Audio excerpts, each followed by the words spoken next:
तो अच्छा है, मैं कुछ नहीं हूँ, मैं कुछ नहीं हूँ, तुम सब कुछ है। सबको बोलो तुम ही सब कुछ है, तुम ही भगवान है, मैं कुछ नहीं हूँ। कठोरता का व्यवहार कभी नहीं करना किसी से, बहुत कोमलता से, धीरज से, प्यार से, दया भाव से चलो। कख को भी निंदा नहीं करो, कखों को भी सताओ नहीं, इतना कोमल स्वभाव होना चाहिए।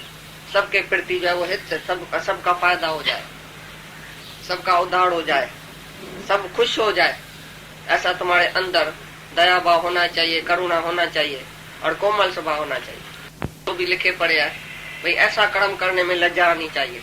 शास्त्रों में सब बातें लिखी पड़ी है, क्या दैवी संप्रदा का लक्षण है, क्या कैसे आदमी को अच्छा बनना चाहिए, कैसे रहना चाहिए, कैसे उठना चाहिए, कैसे बात करनी चाहिए, कैसी मर्यादा करनी चाहिए, ऐसा सब शास्त्रों में लिखा पड़ा है। और जो उसके विरुद्ध है पाप कर्म, उसी पाप कर्म करने में लज्जा आना। भाई मैंने बस दुनिया में जन्म लिया है, मैं तो खाऊंगा पीऊंगा सोऊंगा घूमूंगा मजा लूंगा, मैं मजे के लिए तो आया हूँ, तो तुम जाके पापी बनेगा। जो बोलता है मैं मजा लेने के लिए आया हूँ तो वो पाप जाके करेगा। एक जवानी होवे, एक किसको पैसा होवे, तंदुरुस्ती होवे, तो क्या करेगा, किधर जाएगा, ज्ञान उसको नहीं है, किधर जाएगा, जाके पाप कर्म करेगा। शास्त्र के विरुद्ध जो चलता है वरना उसको लज्जा नहीं आती है। तुम नहीं बोलते अरे तुम किसका बेटा है, क्या कर रहा है, गलियों में घूम रहा है, किसका बेटा है। ऐसी तरह से तुम भगवान का बेटा होके और माया के गलियों में धक्का खाते हैं, विषयों में, विकार में, गटर में गिरते हैं। बस मैंने खाना है, पीना है, भोगना है, सोना है, सबको ऐसा करना है। तो ऐसी तरह से तुम पाप में ऐसा गिरते जाएगा, गिरता जाएगा। माया तुमको पापी बना देगी अगर तुमको ये ज्ञान नहीं होगा तो शास्त्रों में जो जो कर्म लिखा गया है, भाई ये सत्कर्म है, ये अच्छा आदमी ऐसा करता है, दैवी संप्रदा ऐसी होती है, और ये हैवान का लक्षण है, ये पापियों का लक्षण है, घमंड, हसद, साड़, वेड़, खाड़, क्रोध, जलन, शरण, दुम्ब, पाखंड, अपमान, ये सब जो है वो खोटा कर्म है। ऐसा तुम करते और लज्जा नहीं आती है तो मानो तुमने शास्त्र कभी समझा ही नहीं। तो जो शास्त्र में मना किया हुआ वचन है, निषेध है, भाई खराबी है, वो तुम कभी नहीं करना। तो ये दैवी संप्रदा का गुण है, जो तुम थोड़ा भी पाप कर्म करेगा तुमको लज्जा आएगी। भाई मेरे ऊपर, मेरे मुंह के ऊपर ये बात नहीं पड़ती है, मैं सत्संगी होके, भगवान का बच्चा होके, अच्छा आदमी होके ऐसा बुरा काम कैसे मैं करूंगा, मैं नहीं करूंगा। उधर तुम नो करेगा, और जो होएगा आसुरी वो जाके बोलेगा हाँ मैं भी करता हूँ तुम्हारे साथ। तुमको कोई आके बोलेगा भाई शराब तो पियो, थोड़ा तो पियो, थोड़ा तो सिगरेट पियो, एक पेग पियो, तुम क्या बोलेगा, तुम नो कर सकता है कि नहीं। लेकिन तुम जाके बोलेगा फलाने ने बोला ना, दोस्त ने बोला, मैं थोड़ी पीता हूँ, दोस्त ने बोला तब भी पिया ना, मेरे को थोड़ी इच्छा है। तो तुमको पाप करने में लज्जा नहीं आई। लेकिन जो सच्चा आदमी है, सत्कर्मी है, सच्चा सत्पुरुष है, वो एकदम नो बोलेगा, चाहे सारी दुनिया रूठ जाए। हमारे दादा का एक गहरा दोस्त था बहुत, उसने खाली एक बार उसको दादा को बोला आज मेरे साथ सिगरेट जरूर पियो। एक सिगरेट पीने में क्या होता है, उसने बोला हमेशा के लिए तुम्हारे से दोस्ती छूटी, आज से तुम मेरे को शक्ल नहीं देखा। शादी तक उसके साथ कभी नहीं उसकी बनी, दोस्ती को छोड़ दिया। बोला तुम गहरा दोस्त है लेकिन मैं नो करता हूँ, वरना तुम मेरे को फिर कभी नहीं ऐसी बात करना, मैं तुम्हारी शक्ल नहीं देखूंगा। अगर तुमने मेरे को बोला सिगरेट पियो, थोड़ा शराब पियो, थोड़ा ऐसा करो, निकलो इधर, हमको तुम्हारे जैसा दोस्त ही नहीं चाहिए। गहरे दोस्त को भी उसने त्याग कर दिया, क्योंकि उसको पता था कि शास्त्र विरुद्ध कर्म है। और जो होता था ऐसा थोड़ा स्वभाव वाला, बोलता है ठीक है, लिहाज, डर, दोस्ती न छूट जाए, फिर ये जाके क्या बोलेगा दुनिया में, क्या बोलेगा दुनिया में, जाके मेरी निंदा करेगा, भले निंदा करे।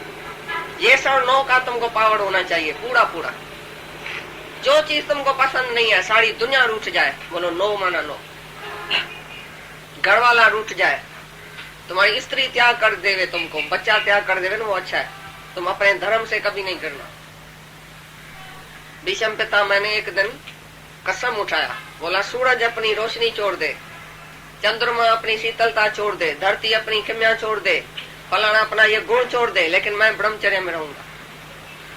ऐसा कसम उठाया था एक दिन। और सारी उम्र वो ब्रह्मचर्य में रहा। सारी दुनिया मेरे को आके बोले तो मैं अपने धर्म में रहूंगा, सारी दुनिया का त्याग कर दूंगा, लेकिन मैं अपने धर्म में रहूंगा। जब तक ऐसा तुमने कसम नहीं उठाया ना उसी जैसा, तब तक तुम एक भी पाप छोड़ नहीं सकेगा, एक भी इच्छा छोड़ नहीं सकेगा। फिर वो इच्छा तुमको गुलाम करेगी। एक दिन ऐसा कसम उठाओ जैसे विषम में पिता में कसम उठाया था। ऐसा दृढ़ विश्वास नहीं रखेगा तब तक तुम ये माया से छूट नहीं सकेगा। मैं धीरे धीरे छूटूंगा, धीरे धीरे इच्छा छोड़ूंगा, धीरे धीरे मोह छोड़ूंगा, धीरे धीरे धंधा छोड़ूंगा, धीरे धीरे सब करूंगा। कोई नहीं करता है, कल तुम होएगा ही नहीं। जो धीरे धीरे करेगा वो कल होएगा ही नहीं। जिसने धीरे धीरे बोला वो धीरे धीरे बैठ गया उधर, वो गधे की गाड़ी में आ रहा है। और आजकल जो लिफ्ट और हवाई जहाज है उसमें जो चढ़ता है वो एकदम जाके पहुंचता है। उसके लिए फी और पैसा खर्च करना पड़ता है। हवाई जहाज के लिए बड़ी फी है, तो मुक्ति के लिए भी बड़ी फी है। तुम फी नहीं देगा, ये बदकर्म नहीं छोड़ेगा, तो बाकी तुमको दैवी संप्रदाय लक्षण बाकी कैसे हुआ? आगे चल के आसुरी संप्रदाय का लक्षण सुनाएगा तो क्या क्या लक्षण है उसका।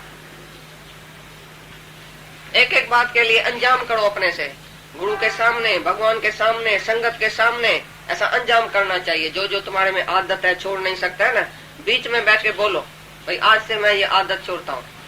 संगत तुम मेरे ऊपर मेहर का हाथ घुमाओ, करो आशीषा संगत सारी, रह जिए चे प्रेमी पछाड़ी। भाई सारी संगत की हमारे ऊपर आशीषा होवे कि हमारी रह आए सारी उम्र भगवान से, रह जिए चे भगवान असा। तो सचमुच उसकी मेहर होती है भगवान की, और तुम सब कुछ छोड़ सकते हैं। ये बदकर्म तुम्हारा छूट जाएगा सारा।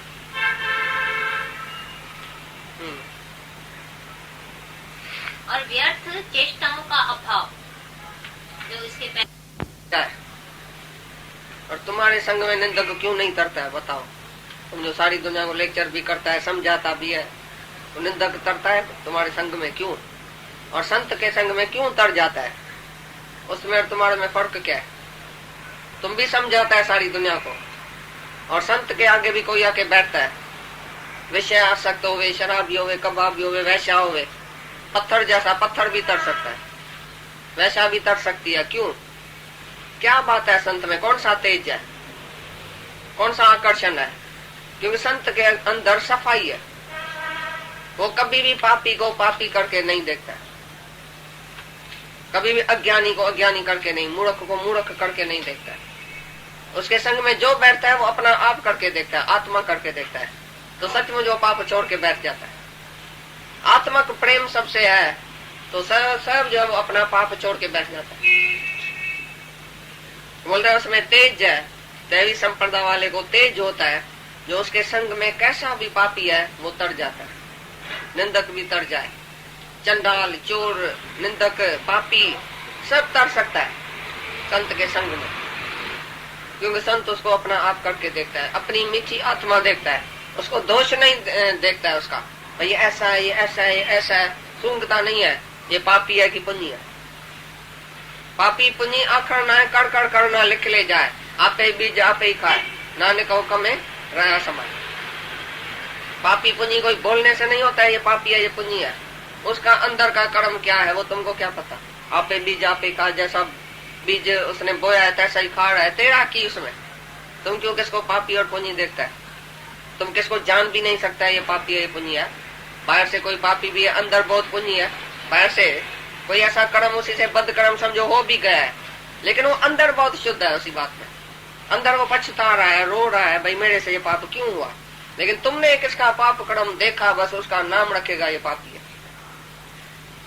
और किसका तुमने दान पुण्य देखा, सत्कर्म देखा, बाहर से टिकाने मंदिर में आया, शास्त्रांग प्रणाम किया, हाथ जोड़ा, पांव पड़ा, तुम ये बड़ा अच्छा आदमी है, और अंदर पता नहीं क्या है उसको। बाहर ज्ञान ध्यान स्नान अंतर व्यापे लोग स्वान। तुम कैसे बोलता है ये पापी है ये पुण्य है? इसके लिए संत बोलता ही नहीं है कुछ, ये पापी है पुण्य है। अपना कर्म क्यों बनाए? जज पहले ही नहीं फैसला करता है ये पापी है ये पुण्य है। दोनों तरफ वाले आके बैठते हैं, जज दोनों को ऐसा नहीं समझता पहले ही इसने खून किया होगा, कभी भी नहीं। जज को असल ये शिक्षा मिली हुई है कि तुम पहले ही किसको खराब नहीं समझना। पीछे वो दोनों जब भी लड़ाई करेगा आपस में तो आप ही फैसला होएगा। आपे ही वो दोष में आ जाएगा और खुद बोलेगा अपनी जुबान से, हाँ मैंने ऐसा किया। उसका वकील आपस में झगड़ा करके ऐसा कायदा कानून होएगा जो आपे ही एक जो है वो नीचे हो जाए, भाई बराबर मैंने हारा है, तभी जज फैसला करता है। तो भगवान भी ऐसा है, गुरु भी ऐसा है, किसी को भी पहले पापी पूंजी नहीं देखता है। क्या गल? संत का तेज, हाँ तेज, क्षमा, ये धीरे धीरे काम है उसका कच्चों का। जो तमोगुणी आलसी जो होता है वो बोलता है धीरे धीरे करूंगा, और धैर्य की बात ही दूसरी है। समझो तुम पहले दही नहीं जमाते हैं, धीरे धीरे जमाएंगे, फिर जमाने के बाद जल्दी नहीं देखते हैं तो अधीरजों पर देखते हैं, पर जमा ली दे उसके बाद तो धीरज चाहिए, ये रखा रहे जम जाएगी अपने टाइम पर। ऐसा इस रास्ते पर तुम आ गया, आत्मा क्यों नहीं दिखता है, ऐसा क्यों नहीं होता है, ऐसा तो क्यों में आत्मा चला जाता है, और भी अधीरज पढ़ने में आत्मा भगवान सब चला जाएगा, अंदर में विक्षेप और भी रहेगा। पर इस रास्ते पर आया है तो महान धीरज वाले का काम है, बहुत धीरज रख कर देखो तो शांति में भगवान आप ही दिख जाता है। में वो बहुत धीरज वाला है, बहुत धीरज चाहिए। कोई भी हालत सामने आवे तुम अधीरज नहीं हो जाओ। अब कैसा होएगा, अब क्या होएगा, अभी क्या कैसे होएगा, कब होएगा, कब और क्या और कैसे उसके अंदर में नहीं है। धीरज है उसके पास बहुत। बोल रहा है धीर पुरुष के लिए ये ज्ञान है। धीर पुरुष